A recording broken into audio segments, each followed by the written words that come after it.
lazima nyumba zinazinduliwa. Leo atajao. Atu wanasema sisi tutapatiwa hizo nyumba tutaingia. Nyumba ni 30,000 nasema tusijui pesa kidogo. Nyinyi wanaume wawili mko na ujinga kiasi gani? Nashindwa. Kwa sababu hakuna nyumba mnaweza kupata. Haya sasa iko hivi. Nini mdomo ndio nyumba ilitengewa wakati wa Kibera. Na ni wakati wa Kibera ndio wataishi kwa hiyo nyumba. Hii nyumba ukilipia hivyo baada ya miaka 25 inakuwa yako.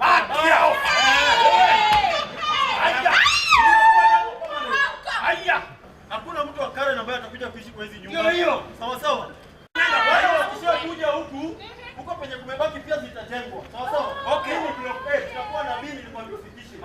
Kila mtu at the end of the day, that's why pia tunasema asante kwa serikali. Sio serikali ambayo tuko nayo.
Ladies and gentlemen, once more I want to congratulate the beneficiaries of this pilot project and reiterate my government's resolve to improve the livelihoods of those living and working slums and informal settlements across the country. We will utilize lessons learned from this project to upscale upgrading activities for the benefit of all affected households in other slums. I call upon all the 47 counties while working closely with the national government to prioritize delivery of decent and affordable housing for our people, especially for slum dwellers. Kwa hivyo napongeza Rais, Wizara ya Ardhi na Nyumba na sana idara ya slum upgrading. Ningependa pia kupongeza wakaaji wenzangu kwa uvumilivu wao kwa muda mrefu licha ya changamoto nyingi ambazo tulipita. Leo tumeona matunda ya uvumilivu. Mimi naishi block G1 door 26. Na sio Maringo ama Madoido. Usinok mlango, tumetoka huko. Finya kengele. Cabinet Secretary, today's ceremony is going to see a number of Kenyan families living in Kibera experience a new dawn of dignity where flying toilets will be replaced with flashing toilets. This is truly a new dawn, a new life, and a satisfying experience for Soweto East Zone A residents. The younger generation and the children especially who are moving into these new houses will begin a new life of dignity and respect as they grow up away from the indignities that their parents or guardians had to endure before the move scheduled for today. Under the new homes, we can say the right of the child to shelter is now more assured. We wish to acknowledge the commitment of the Ministry of Land, Housing and Urban Development towards the realization of the right to accessible and affordable housing as provided for under Article 43 of the Constitution to people living in slum areas countrywide. As a Commission, we will remain vigilant, practical, and engaged to ensure that the rights of all Kenyans, irrespective of their political persuasion, economic or social status, are promoted at all times. It is our hope that all Kenyans will remain vigilant in respecting, upholding, and defending the Constitution as provided for under Article 3.1.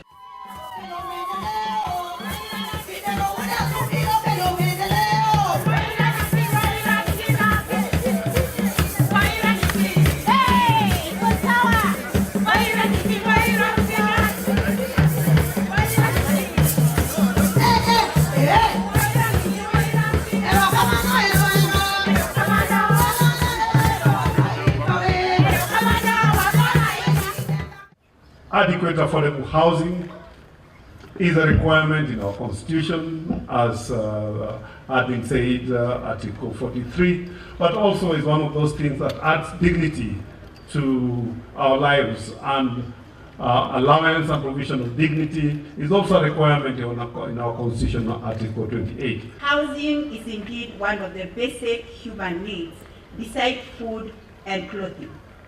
It is considered as one of the basic human rights and an essential component of the right standard of living. Further, adequate and affordable housing is not only necessary for security and comfort, but also in fostering social cohesion and development of a nation. Kibera Soweto Zone A Housing Development Project was launched on the 5th of March 2012. And as every one of us has kept saying, it's been a long journey, but this is a journey that has proved that with collaboration with all stakeholders, it is possible to achieve that which is seemingly impossible. The project is built on 10.6 acres and comprises of 822 housing units. We have 239 commercial market stalls. We also confirming that indeed we do have a youth center, social hall, and associated external works.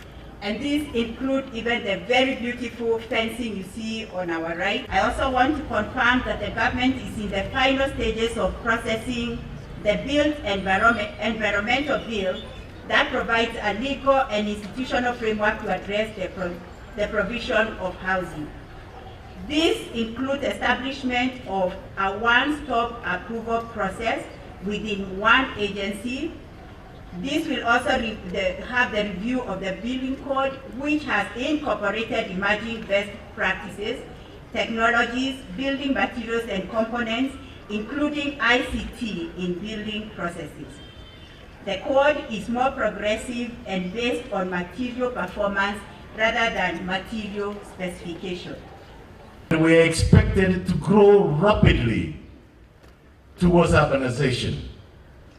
Na hiyo ikiongezeka, pia the population itakuwa na itaingia mijini, na without proper planning for housing, health services, education, security, food, energy, climate change, waste management, the cities will be unsustainable.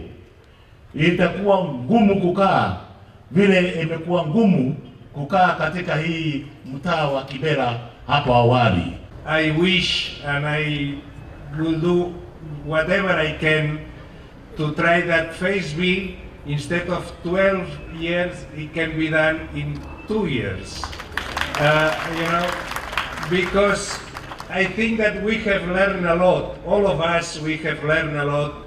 I remember the negotiations of the street, then the negotiation, the indictments of the process, the people going to the court, the time that we lost waiting for the resolution, etc. All that should be taken as a lesson for the next phase in order to accelerate, because there's a lot of people in the waiting list. There's a lot of people who is wishing to have the dignity that this kind of houses are providing to the beneficiaries, that they have been lucky enough to be in this first phase. You are given a lesson to the world, a lesson that housing for the poor can be done in Nairobi and can be done without corruption. And that is very important. And I would like that on showcasing this project, you can bring a little bit of the people that have been suffering, waiting and working in order to make this project a reality. This is the day that the Lord has made, and we will rejoice and be glad in it. In all my lifetime as a child and a boy born and raised here in Kibera, this is a miracle. And I ask the CS to take back a message to the president and tell him Ole wake, today he missed a miracle. This is the day that the Lord has made, and we would have really loved His Excellency the President to be here to celebrate and feel the joy and the spirit we are feeling here. Because oftentimes we live with doubt. The faith is low. We know we can be taken advantage of because we are vulnerable. Our voice is weak, and the powerful come with their money and they skip ahead of the line, and the poor people who have been promised, the promises end up being empty. Now we have reached the point that everybody has been waiting for the last many years, and now it is a time to hand over the key to the chairman, Bishop Hada, who is the chairman of the SEC. So, Cabinet Secretary, we are going to receive the key from the Commissioner Jedida, from Kenya National Commission of Human Rights, so that the process they started can be finalized. Please, the following come up. We have Rachel Muthoni Mwaura.